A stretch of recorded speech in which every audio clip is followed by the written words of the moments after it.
Rifare Rapallo più bella di prima, l'obiettivo del comune dopo la mareggiata. Ascom raccoglie le segnalazioni danni da parte dei negozianti. Nella zona di San Michele le attività colpite sono ancora tutte chiuse. Un pool di esperti per affiancare il comune di Rapallo nella fase di ricostruzione post mareggiata. Ieri sera sono stati presentati nel corso del Consiglio Comunale straordinario chiesto dall'opposizione.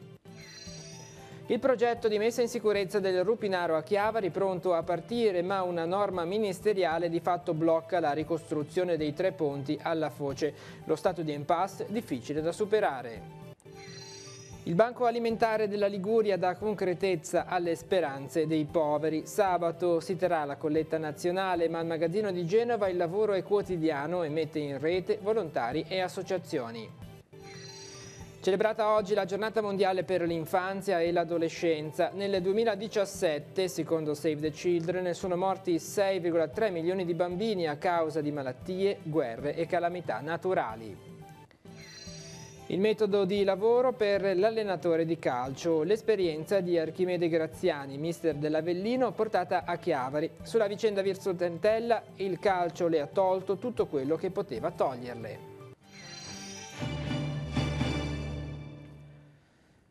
Buonasera ai telespettatori di Tigullio Oggi. Andiamo a Rapallo in apertura nel nostro telegiornale. La città è al lavoro per ricostruire la zona a mare della città. Mentre si cerca di trovare la strada per rendere più snella la parte burocratica della ricostruzione per svincolare le risorse necessarie, prosegue la rimozione dei relitti e la conta dei danni. Questa mattina il sindaco ha incontrato l'amministratrice del porto Carlo Riva e gli ormeggiatori per definire il programma di lavoro per la prossima settimana, quando saranno portate via altre 7 imbarcazioni dal lungomare. Intanto Ascom sta raccogliendo le segnalazioni danni da parte dei commercianti.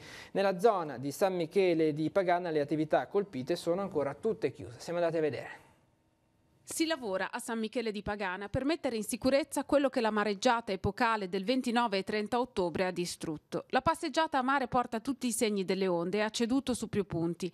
Le zone di Prelo e Trelo hanno danni ingenti e anche i fondali hanno bisogno di interventi urgenti. La parte centrale, dove si passeggia oggi al sole di novembre, è stata già completamente ripulita, ma i pontili hanno ceduto, così come le strutture su cui d'estate appoggiano le attività della zona. Qui al momento non è possibile riaprire. A Rapallo prosegue così la conta dei danni della mareggiata, con le attività commerciali che in alcuni casi sono andate completamente distrutte. Tutte le attività di San Michele hanno avuto danni sia strutturali alle verande esterne che ai macchinari. Nella zona della passeggiata diversi ristoranti, diversi bar, nella zona anche del lungomare verso la zona dei bagni, gli stabilimenti balneari non ce n'è più uno intero, e poi anche 2 attività a Zoagli e una marina di Bardi. Diciamo che un po' tutti i locali sulla costa hanno avuto problemi e i negozi sul porto, le attività sul porto che hanno subito degli allagamenti anche loro, che sono già riaperti loro, però essendo negozi propedeutici al porto gli manca proprio la clientela, quindi nonostante si siano rimboccati le maniche tutti e abbiano riaperto, nel porto in questo momento non riescono ancora a lavorare. Ora si lavora per ricostruire Rapallo e sono in tanti a chiedere all'amministrazione comunale di fare la città più bella di prima. Per quanto riguarda San Michele ci sarà da mettere mano a tutta la zona a mare. Rapallo più bella noi la facciamo, abbiamo l'opportunità ad esempio di tutti i Deor che sono stati distrutti, che erano degli anni 60, che magari le aziende avevano delle difficoltà a rifare. Questi è ovvio che dovranno essere ridisegnati in una maniera completamente diversa, e questo vuol dire tanto, perché voi immaginatevi San Michele di Pagana, noi facciamo una scommessa importante. San Michele di Pagana verrà rifatta da parte del comune, ma rifatta anche da parte dei privati che hanno subito dei danni, ma con uno stile diverso, perché noi non permetteremo di ripristinare quello che c'era prima, questo sì. Ieri sera intanto il Consiglio Comunale di Rapallo si è riunito su richiesta della minoranza. 4 gli ordini del giorno approvati a fine seduta. Il Comune ha invitato 3 esperti ad affiancare il lavoro dell'amministrazione nella fase della ricostruzione. Un pool di esperti per gestire la delicata fase di messa in sicurezza, ricostruzione e valorizzazione della città. È la carta che ha deciso di giocare l'amministrazione comunale di Rapallo a 3 settimane dalla mareggiata che ha distrutto il lungomare, affondato più di 200 barche e danneggiato le attività commerciali. Ora il problema è districarsi nella matassa burocratica, legislativa e contabile. Per questo il professor Sergio Carbone, l'avvocato Luigi Cocchi e l'ingegnere Pietro Misurale hanno preso parte al Consiglio Comunale straordinario chiesto dall'opposizione per fare il punto della situazione.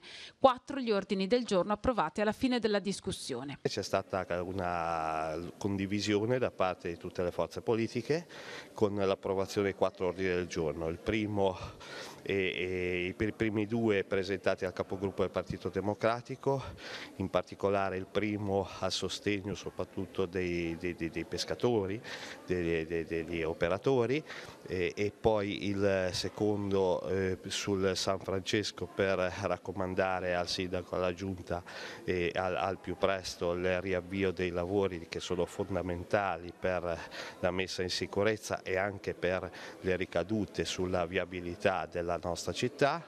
Il terzo presentato dal capogruppo del Movimento 5 Stelle Giovanni Federico Solari, tendente a chiedere una rendicontazione di tutti i danni che purtroppo abbiamo dovuto registrare a seguito della mareggiata del 29 e 30 ottobre e infine l'ordine del giorno dei capigruppo di maggioranza volto a promuovere quanto prima un incontro ufficiale con il porto Carlo Riva per individuare il percorso per la ricostruzione del porto e anche individuare di concerto con i legali tutti i percorsi necessari per il giusto, doveroso risarcimento al comune e ai privati di tutti i danni che sono occorsi.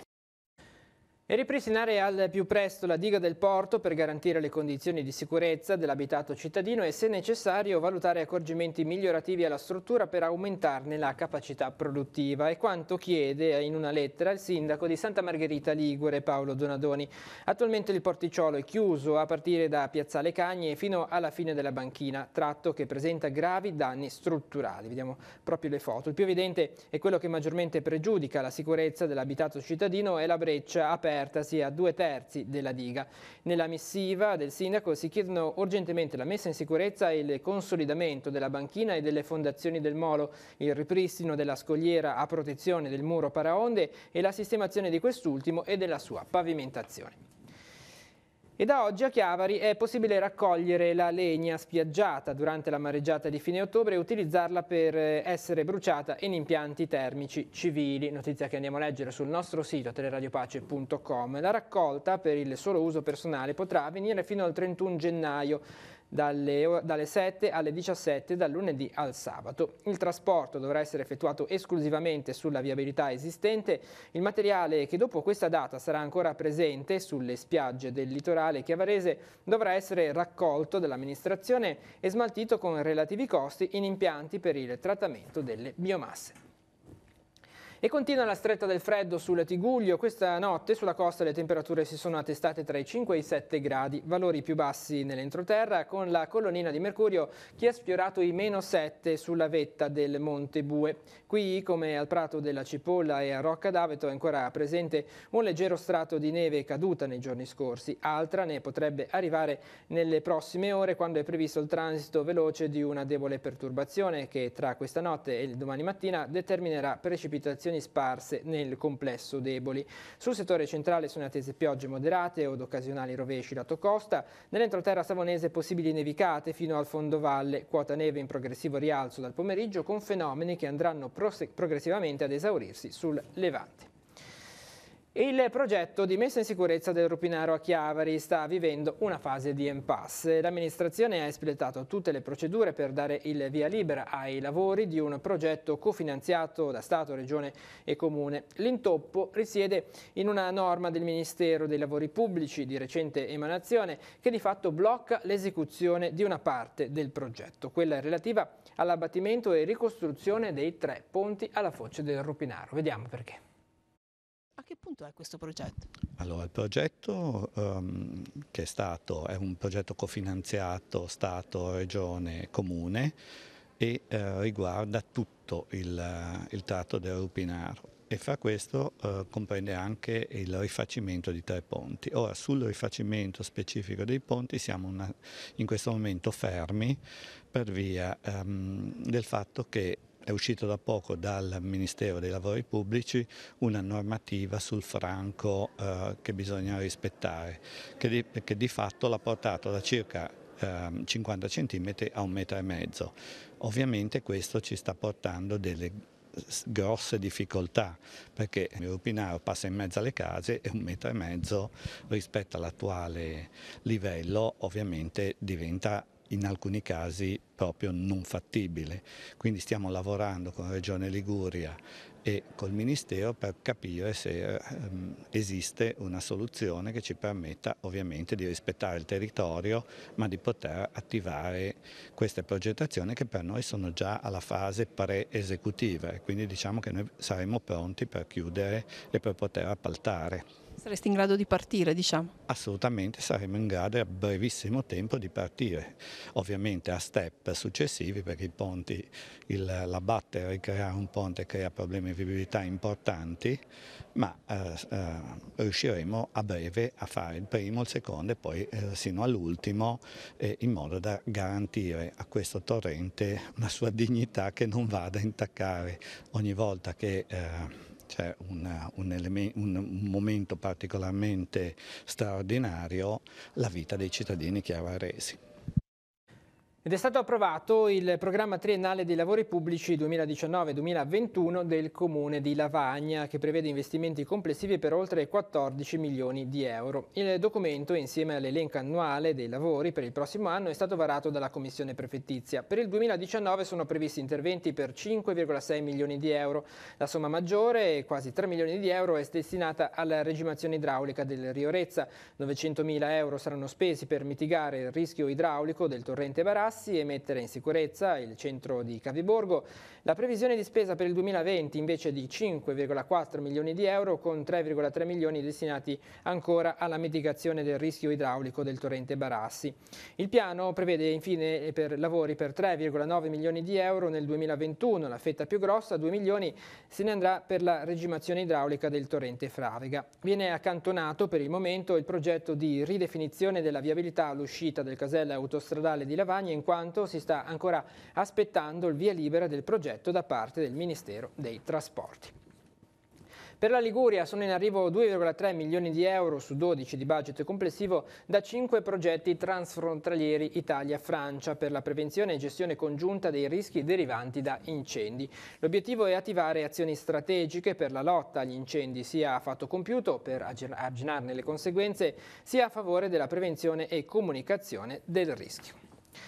I temi del lavoro, la ditta Rovido di Carasco rischia di chiudere e di lasciare a casa i suoi 14 dipendenti. L'azienda, che si occupa di distribuzione locale di giornali e riviste alle edicole, ad oggi si trova deprivata completamente del suo mercato e nell'impossibilità di vendere l'attività in quanto l'intera filiera della distribuzione dei giornali è stata affidata ad aziende controllate o afferenti ad un'unica società nazionale che di fatto esercita un monopolio.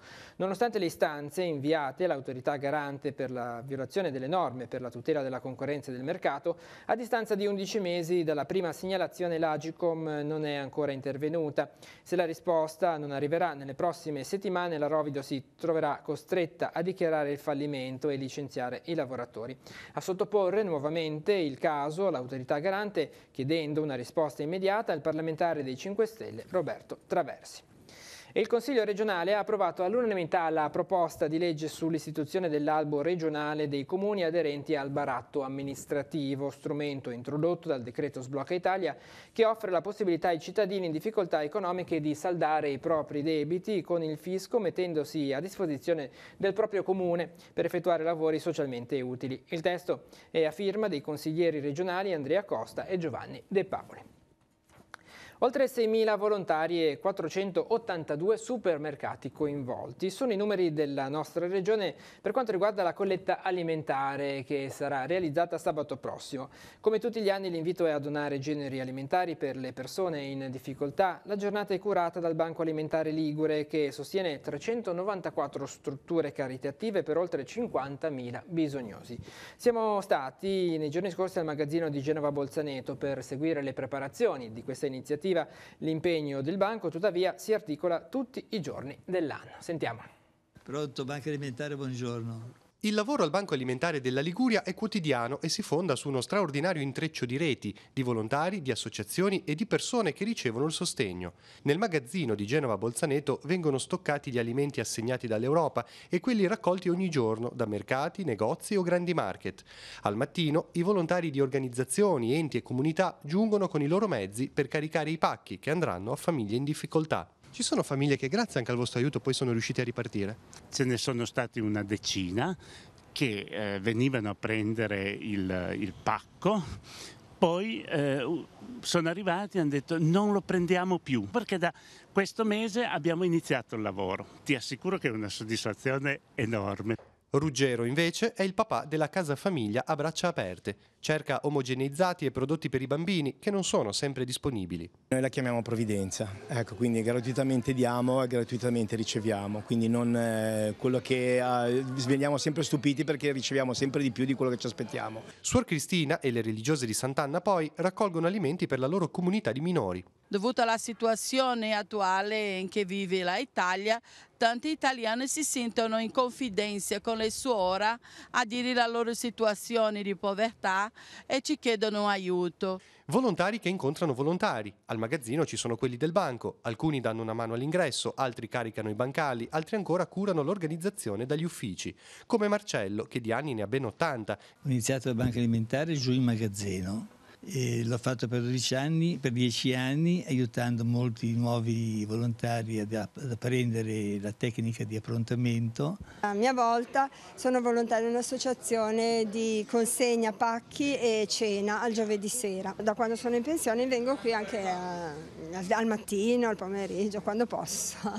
Il Banco Alimentare dunque non è solo l'appuntamento con la colletta nazionale, ma è un lavoro di ogni giorno fatto di volti, passione, cura per i dettagli e dare concretezza alla speranza dei poveri. È questa la forza che sta dietro ai numeri del sostegno. Nel 2017 abbiamo recuperato e distribuito circa 2100 tonnellate di generi alimentari.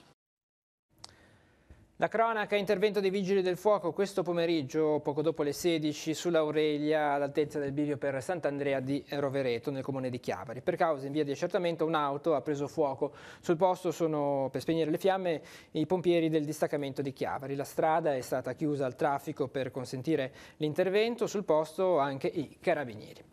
E i carabinieri hanno denunciato per truffa in concorso un 57enne residente nella provincia di Chieti e una straniera residente nel Foggiano. I due avrebbero ricevuto 400 euro da una donna di Casarza Ligure tramite una ricarica post-pay come corrispettivo per l'acquisto di una marmitta per un motociclo. La stessa però non sarebbe mai stata recapitata. Nel corso dell'indagine è emerso che il 57enne era il titolare della carta prepagata utilizzata per la riscossione della somma in denaro, mentre la donna era l'intestataria dell'utente telefonica utilizzata per la trattativa di vendita. Ed è di oggi la notizia del 15enne di Varese di Lombardo, sequestrato in un garage per ore da 4 coetanei che lo hanno minacciato e torturato per farsi dare informazioni su un suo amico. Un episodio che riporta in primo piano il problema dell'educazione delle nuove generazioni, dell'importanza di rafforzare la relazione tra la scuola e la famiglia. Di questo ha parlato lo psicologo Ezio Aceti nel corso di uno degli ultimi incontri del corso di formazione per docenti di religione curato dalla diocesi di Chiavari. Sentiamo. Cos'è fondamentale in una relazione educativa? La cosa più bella è che si rimanga aperti alla sorpresa. Per fare questo dobbiamo togliere dalla testa l'educazione che abbiamo ricevuto. Considerare l'altro come un dono per noi, pensare che nella relazione tutte e due non c'è uno che ragiona a torto ma entrambi, e soprattutto non pensare che ci sia il carattere bello e brutto. In questo modo saremo a cogliere, a percepire dall'altro l'aspetto positivo. Se cogliamo il positivo, allora scopriamo il positivo in noi e il positivo della relazione. Spesso gli insegnanti si lamentano, dicono questi ragazzi non sono più come una volta, non sanno più cosa apprenderli. Cosa gli possiamo dire? Gli insegnanti non hanno colpa, sono il frutto di una crisi epocale. Non hanno colpa perché quando loro hanno fatto l'università non hanno fatto esami sui bambini e sui ragazzi. Oggi la scuola inglese dice che senza la conoscenza del bambino lui non la prende, il bambino disturba. Allora è arrivato il tempo in cui bisogna mettere al centro il bambino e il ragazzo, che in tutte le università, quando uno vuol diventare un insegnante, faccia 3 esami sui bambini, 3 sugli adolescenti e 3 sulla relazione. Allora avremo dato giustizia all'uomo, perché Gesù si è incarnato per l'uomo, ma noi lo conosciamo l'uomo. E i genitori come farebbero a dare questi esami? Ai genitori sarebbe bello fare un'alfabetizzazione genitoriale, come ci sono i corsi di preparazione al parto, perché non facciamo i corsi di preparazione all'educare in tutte le parrocchie? È arrivato il tempo in cui i preti comincino a svegliarsi, dormono i preti dalla mattina alla sera, pensano che educare al rapporto con Gesù sia una cosa così, educare al rapporto con Gesù è educare al rapporto con l'uomo. Che bello se in tutte le parrocchie facessimo dei corsi di alfabetizzazione genitoriale e insegnassimo ai genitori a capire che cosa vuol dire educare un bambino. Allora avverrebbe il miracolo, che sono i bambini che cambiano noi. Domenica 25 novembre si terrà la 41esima convocazione regionale dei gruppi e delle comunità del rinnovamento dello Spirito Santo della Liguria. L'appuntamento alle 9:30 all'Hotel Tower Genova Airport. Il tema è: tutti i credenti stavano insieme e avevano ogni cosa in comune. Alla convocazione interverranno il cardinale Angelo Bagnasco, Don Guido Maria Pietrogrande, consigliere spirituale nazionale del rinnovamento, Monsignor Guido Marini, maestro delle celebrazioni liturgiche pontificie, e Marcella Reni, membro del Comitato Nazionale di Servizio del Rinnovamento nello Spirito Santo. Nella comunità di Santa Maria del Campo, a Ne, invece, domenica sarà celebrata la giornata del ringraziamento organizzata dalla Coldiretti. Nell'occasione si svolgerà anche il raduno diocesano dei Campanari. Alle 11:15 la Santa Messa celebrata dal parroco della comunità, Don Andrea Buffoli. E si è celebrata oggi la Giornata Mondiale dei Diritti dell'Infanzia. A livello nazionale si è svolta la 6ª edizione dell'iniziativa In Farmacia per i Bambini, organizzata dalla Fondazione Francesca Rava di Milano, una colletta nazionale di prodotti specifici per i più piccoli. Nel Tigullio hanno aderito le farmacie Centrale dei Frati Ari di Chiavari e la Farmacia delle Grazie di Leivi Rostio e quella Ligure di Sestre Levante.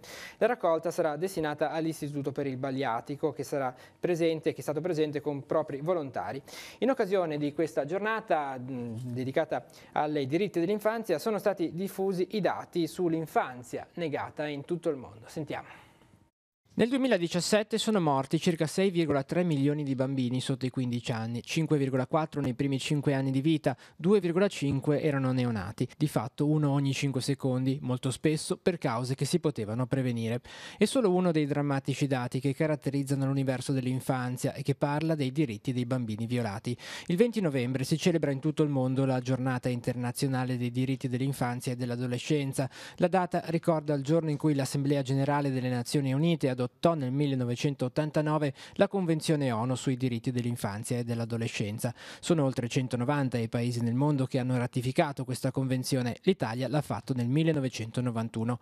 Nonostante questo, per più della metà dei bambini al mondo, la possibilità di vivere l'infanzia che meritano e alla quale semplicemente hanno diritto continua ad essere solo un lontano miraggio e ogni giorno sulla loro pelle devono fare i conti con le conseguenze disastrose dei conflitti, della povertà o delle discriminazioni. Lo denuncia Save the Children, che ribadisce con forza come il mondo non possa e non debba più accettare che tutto questo continui ad accadere. L'Italia è un paese faro sotto il fronte dell'affermazione dei diritti dei bambini e dei ragazzi. Sul piano dell'attuazione pratica dei diritti, tuttavia, ci sono tantissime criticità su cui intervenire. La denuncia arriva da Filomena Albano, garante per l'infanzia e l'adolescenza. I bambini non hanno le pari opportunità, ma dipendono molto spesso dal posto dove nascono o dove si trovano a vivere. Per i bambini essere poveri significa anche non avere le stesse opportunità educative dei coetanei ed essere in ultima analisi bambini più soli. Chiediamo di intervenire anche per contrastare i fenomeni di abusi e violenze ai danni dei minorenni. L'obiettivo è che nessun bambino sia escluso, i diritti sono di tutti o di nessuno e bisogna proteggere il nostro futuro e quindi i bambini.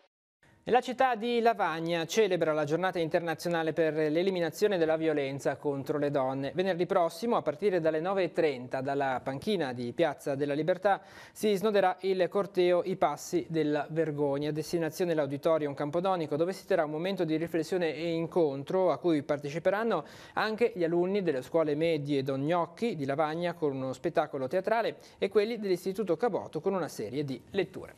Adesso nella nostra agenda gli appuntamenti in programma per la giornata di domani.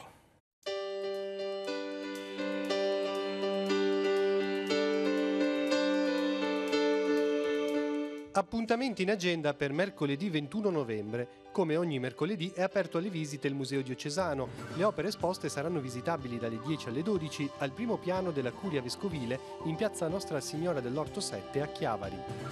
Nuova lezione all'Accademia Culturale di Rapallo. Alle 16, nei locali di Villa Quairolo, Giorgio Caralis tratterà il tema Sparta e Atene, due modi di vita. Proseguono anche i corsi di cultura di Chiavari. Alle 16, nella sala livellare di Via del Pino, Daniele Lazzarin terrà una lezione di storia del cinema dal titolo Thriller e Gangster Movie, i primi capolavori di Stanley Kubrick. Giornata dedicata ai bimbi al centro famiglia Tigullio in via della Cittadella a Chiavari. Dalle 17 alle 18 incontro con l'atelierista Enrica Bruno sull'argomento Land Art Indoor, opere d'arte con la natura, dedicato ai bambini tra i 3 e i 6 anni. L'accesso è gratuito previa iscrizione. Alle 18:30 a Villa Sottanis di Casarza Ligure sarà presentato il libro dal titolo Qualcosa che si impara dello scrittore e giornalista Gianluca Favetto. Ad intervistarlo sarà Deborah Lambruschini. Infine, ricordiamo che nello spazio espositivo del Laboratorio Casoni di via Bighetti a Chiavari è ancora aperta la mostra dedicata all'illustratore Didi Coppola. Si tratta di una raccolta di suoi disegni messi a disposizione dalla moglie. La mostra, dal titolo Le Vele, resterà aperta sino all'8 dicembre, con orario dalle 10 alle 12 e dalle 16 alle 19. Nell'ambito del corso di aggiornamento per allenatori di calcio a Chiavari è intervenuto Archimede Graziani, allenatore dell'Avellino. È stata l'occasione per parlare delle tante sfide che quotidianamente si devono affrontare, dell'importanza di uno staff tecnico, ma anche di un settore emergente, quello del calcio femminile. A margine anche una battuta sulla vicenda della Virtus Entella. Sentiamo l'intervista.